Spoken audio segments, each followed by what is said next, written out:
आवास खाली करने पर बयान दिया है। 10 सर्कुलर रोड आवास राबड़ी देवी नहीं खाली करेंगी, किसी भी कीमत पर खाली नहीं करूंगी, राबड़ी देवी ये कह रही हैं। सीएम सम्राट चौधरी को सीधी चुनौती दिया है, चैलेंज दिया है खुलकर कि फोर्स बुला लीजिए और आवास को खाली करा लीजिए। नया सीएम बने हैं सम्राट चौधरी। इस तरह की बातें राबड़ी देवी की तरफ से की गई है। बंगले पर और भी अधिक बवाल बढ़ गया है। आपको बता दें कि प्रशासनिक स्तर पर बंगला खाली करने की बात की जा रही है। ये बंगला किसी और के नाम पर आवंटित किया जा चुका है। इससे पहले भी बंगले को खाली करने को लेकर चर्चा हुई थी और आज एक बार फिर से जब राबड़ी देवी से इस पर बातचीत की गई तो उन्होंने खुली चुनौती बिहार के मुख्यमंत्री सम्राट चौधरी को दे दी है और ये कह दिया है कि अगर इतनी ही दिक्कत हो रही है तो फोर्स भेज दें, देखते हैं कि बंगला कैसे खाली होता है। मैं बंगला नहीं खाली करूंगी, किसी भी कीमत पर बंगले को खाली नहीं किया जाएगा। फोर्स बुला के सम्राट चौधरी नया मुख्यमंत्री बनल है ना, आवास खाली करने के लिए मैडम फोर्स बुला के सम्राट चौधरी नया मुख्यमंत्री बनल है ना। उचित लगता है आपको? बुला के खाली करा है, फोर्स बुला के हम नहीं खाली करेंगे। उचित लगता है आपको आवास खाली करने के लिए मैडम? फोर्स बुला के सम्राट चौधरी नया मुख्यमंत्री बनल है ना। उचित लगता है आपको? बुला के खाली करा है, फोर्स बुला के हम नहीं खाली करेंगे। उचित लगता है आपको आवास खाली करने के लिए मैडम? फोर्स बुला के सम्राट चौधरी नया मुख्यमंत्री बनल है ना। उचित लगता है आपको? बुला के खाली करा है, फोर्स बुला के हम नहीं खाली करेंगे। उचित लगता है आपको? और देखिए, पटना से न्यूज़ 18 संवाददाता शैलेंद्र इस खबर के साथ हमारे साथ जुड़े हुए हैं। शैलेंद्र, क्या कुछ जानकारी आपके पास? अभी राबड़ी देवी ने जो चुनौती दी है, जिस तेवर में उन्होंने सम्राट चौधरी से कहा है कि हिम्मत है तो फोर्स बुलाकर दिखा दें, मैं बंगला नहीं खाली करूंगी, इसका क्या मतलब हम समझें? देखिए, बंगला का जो विवाद है वो बढ़ता जा रहा है और खास करके 10 सर्कुलर रोड जो बंगला है, लगभग 2005 से उस बंगले में राबड़ी देवी और उनका पूरा परिवार रहता है और खास तौर पर वो राबड़ी देवी के नाम पर ही बंगला अलॉट भी किया गया था। लेकिन अब वो बंगला नंदकिशोर राम के नाम पर अलॉट कर दिया गया और राबड़ी देवी को कह दिया गया कि आप जल्द से जल्द बंगला खाली कर दें। लेकिन राबड़ी देवी ने साफ तौर पर कह दिया है कि वो बंगला खाली नहीं करेंगी।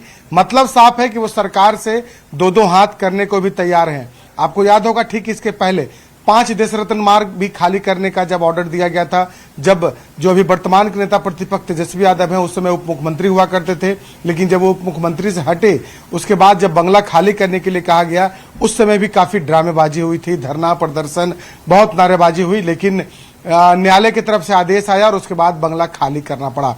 तो कुल मिला के कहा जा सकता है कि एक बार फिर से बिहार में बंगले पर सियासत तेज है और राबड़ी देवी ने साफ तौर पर कह दिया है कि 10 सर्कुलर रोड आवास का जो बंगला है वो उसे खाली नहीं करेंगी। सम्राट चौधरी इसके लिए पुलिस फोर्स लगवा ले। मतलब साफ है कि अब राबड़ी देवी की बात करें तो ये बंगला उनके नाम पर आवंटित था और लगभग कितने वर्षों से वो यहाँ रह रही हैं और जाहिर तौर पर एक कनेक्शन होता है, एक मोह होता है। जिस घर में आप लंबे वक्त से रह रहे हो, जिस बंगले में आप रह रहे हो, शायद ये भी एक वजह हो सकती है कि राबड़ी देवी उस बंगले को खाली नहीं करना चाहती हैं। आप बिल्कुल देखिए, वो जो बंगला है 10 सर्कुलर रोड, वो काफी बड़ा बंगला है और उस बंगले में जब से राबड़ी देवी जब मुख्यमंत्री पद से हटी उसके बाद से उसी बंगले में वो रही। उसके पहले उस बंगले में राबड़ी देवी के भाई रहा करते थे और उस बंगले से पुराना नाता कहीं न कहीं राबड़ी देवी का है। तो कुल मिला के कहा जा सकता है कि यह भी एक कारण है। और चूंकि बंगले के अंदर काफी अत्याधुनिक तरीके से कंस्ट्रक्शन भी कराया गया है, लोगों के बैठने के लिए आवास, कार्यालय, लिफ्ट, तमाम चीजों को उस बंगले में लगाया गया है। तो इस तरीके से ये बंगला भी काफी सुसज्जित किया गया था, इसलिए भी वो चाहती हैं कि वो बंगले में रहें, क्योंकि जो बंगला अभी दिया गया है राबड़ी देवी को, इस बंगले के बनिस्पत काफी छोटा है। लेकिन सरकार ने तय कर दिया है कि बिहार विधान परिषद के नेता प्रतिपक्ष होने के तौर पर उन्हें दूसरा बंगला दिया जाएगा और वर्तमान में जो अभी 10 सर्कुलर रोड बंगला है वो बिहार सरकार के मंत्री नंदकिशोर राम को दिया जाए। और इसी बात को लेकर के कहीं न कहीं विवाद शैलेंद्र, शुरू हो हम चुका है। आपसे ये भी और जानना चाहेंगे क्योंकि अब चुनौती दी जा रही है, चैलेंज किया जा रहा है, इसका क्या असर देखा जा सकता है? क्या वाकई फिर से एक बार कानूनी प्रक्रिया के तहत जाया जाएगा, कोर्ट में इस बात को लेकर जाया जाएगा और उसके बाद कोई एक्शन होगा? बिल्कुल, देखिए सरकार का अपना पक्ष है, न्यायालय ने बंगले को लेकर के गाइडलाइन भी जारी किया है। अब ये देखने वाली बात होगी कि राबड़ी देवी कब तक अपनी जिद नहीं छोड़ती हैं, चूंकि सरकार ने बंगला अलॉट कर दिया है और फिलहाल जो तस्वीरें दिख रही हैं उसके अनुसार राबड़ी देवी को बंगला खाली करना पड़ सकता है। वाकई चैलेंज जरूर किया जा रहा है। शैलेंद्र, आपसे बातचीत करेंगे, आपसे पूरी जानकारी लेंगे, लेकिन इस पर राजनीतिक दलों की भी प्रतिक्रिया लेनी जरूरी हो जाती है। हमारे साथ दानिश इकबाल जुड़ रहे हैं, बीजेपी के प्रवक्ता हैं दानिश जी। दानिश जी, देखिए खुली चुनौती दी जा रही है, आपके मुख्यमंत्री को ये कहा जा रहा है कि नए नए बने हैं मुख्यमंत्री, फोर्स बुलाकर दिखा दे, मैं तो बंगला नहीं खाली करूंगी। देखिए, सरकार और कानून अपना काम करेगा। राबड़ी देवी जी को बंगले से इतना मोह क्यों है? बंगला तो उनको खाली करना ही पड़ेगा, ये सरकार का निर्णय है और ये उनको खाली करना पड़ेगा। सवाल ये होता है कि राबड़ी देवी का परिवार गाजियाबाद में जाकर के अपने बच्चे का जन्मदिन मनाता है, इलाज कराना है तो वो सिंगापुर जाकर के इलाज कराते हैं, और जब लूटने का समय आता है तो वो बिहार की जनता के पैसे को लूटना चाहते हैं, बिहार को लूटना चाहते हैं। ये नहीं चलेगा।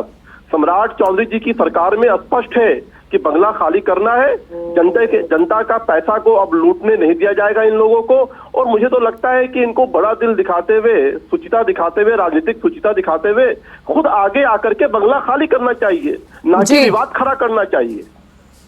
लेकिन दानिश जी, जो उनका अंदाज था बात करने का, जिस तेवर में उन्होंने ये कहा है कि नए नए मुख्यमंत्री बने हैं और इस तरह का आदेश देने से क्या होगा, उनकी इस भाषा से, उनकी शैली से हम यही समझ सकते हैं, क्योंकि उन्होंने कहा कि मैं तो किसी भी कीमत पर बंगला नहीं खाली करूंगी। तो क्या एक्शन लिया जा सकता है, क्या कार्रवाई की जा सकती है? इन लोगों का जो अहंकार है इतना बड़ा है कि वो जनता के पैसे के बंगला, जो सरकारी बंगला है, उसको खाली करने के लिए मना कर रहे हैं। वो साफ साफ जो है चुनौती दे रहे हैं सरकार को। तो मुझे लगता है कि ये सब बिहार की जनता स्पष्ट देख रही है कि किस तरह का इनका हाव भाव है, किस प्रकार का इनका चाल चरित्र है।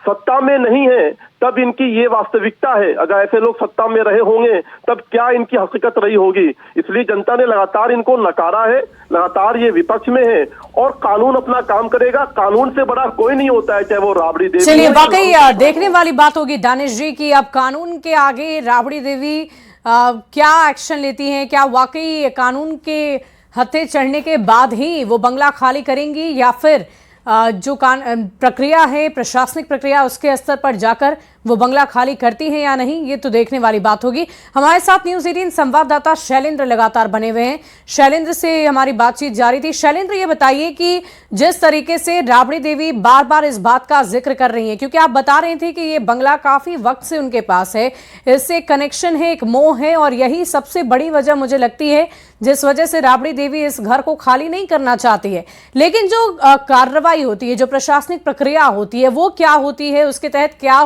कैसे बंगले का आवंटन किया जाता है, क्या आधार होता है, ये सारी जानकारी दीजिए। बिल्कुल, देखिए बिहार में जो सरकारी बंगला है वो स्टेटस सिंबल माना जाता है और यही कारण है कि तमाम जो नेता हैं उन्हें बंगला का मोह होता है। और जहां तक आवंटन की बात है और खाली करने की बात है तो सबसे पहले जो बंगला है उसे भवन निर्माण विभाग के अंतर्गत जो अलग अलग पुल बनाए गए हैं विधायकों के लिए, विधान पार्षदों के लिए, मंत्रियों के लिए या फिर अन्य जो जज हैं उनके लिए, तो जो मंत्रियों के लिए एक अलग पुल बनाया जाता है और उसमें जो बिहार सरकार के जो मंत्री होते हैं उन्हें बंगला अलॉट भवन निर्माण विभाग और सरकार के द्वारा किया जाता है, या फिर जो नेता प्रतिपक्ष है उन्हें अलॉट किया जाता है। राबड़ी देवी को ये जो बंगला है वो नेता प्रतिपक्ष के नाते अलॉट किया गया था और बिहार विधानमंडल दल के नेता के नाते भी अलॉट किया गया था और बहुत लंबे समय से राबड़ी देवी इस बंगले में रह रही हैं। उनका पूरा परिवार, लालू प्रसाद यादव और तमाम लोग इसी बंगले में रह रहे हैं। हालांकि तेजस्वी यादव को नेता प्रतिपक्ष होने के नाते एक पोलो रोड आवास जो है वो आवंटित है, लेकिन राबड़ी देवी को ये आवास आवंटित था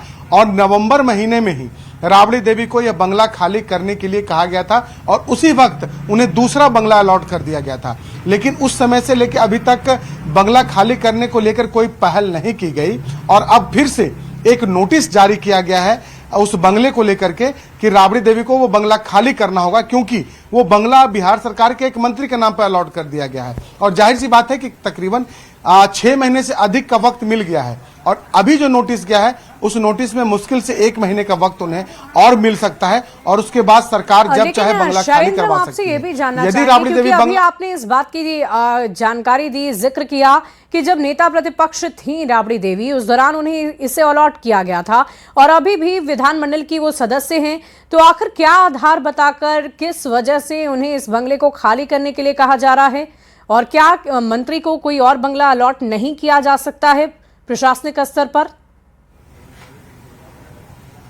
देखिए, नवंबर महीने में ही राबड़ी देवी को नेता प्रतिपक्ष होने के नाते हार्डिंग रोड स्थित एक बंगला अलॉट कर दिया गया और उसके बाद से यह बंगला किसी को अलॉट नहीं किया गया था। लेकिन अब यह बंगला बिहार सरकार के एक मंत्री को अलॉट कर दिया गया है, तो जाहिर सी बात है कि अब राबड़ी देवी को यह बंगला खाली करने का फाइनल नोटिस मिल चुका है और यदि राबड़ी देवी बंगला खाली नहीं करती हैं तो उन्हें बाजार मूल्य से बंगले का किराया भी देना पड़ सकता है और ये किराया जो है हर महीने चक्रवृद्धि ब्याज के अनुसार जुड़ता और काफी महंगा किराया सरकार ने, जो चूंकि इस तरीके की बातें पहले भी हो चुकी हैं सरकार में, पहले भी सरकार की फजीहत हुई है और जब नीतीश कुमार मुख्यमंत्री थे उसी वक्त उन्होंने निर्णय लिया था कि यदि कोई बंगला खाली नहीं करता है तो उसे बाजार मूल्य से किराया देना होगा और उस बंगले पर चक्रवृद्धि ब्याज के अनुसार किराया लगेगा, तो किराया काफी अधिक होता है। लेकिन अब इस मामले में देखना होगा कि सरकार क्या निर्णय लेती है और राबड़ी देवी क्या निर्णय लेती है। लेकिन जिस तरीके से कि ये तो अल्टीमेटम है आखिरी, लेकिन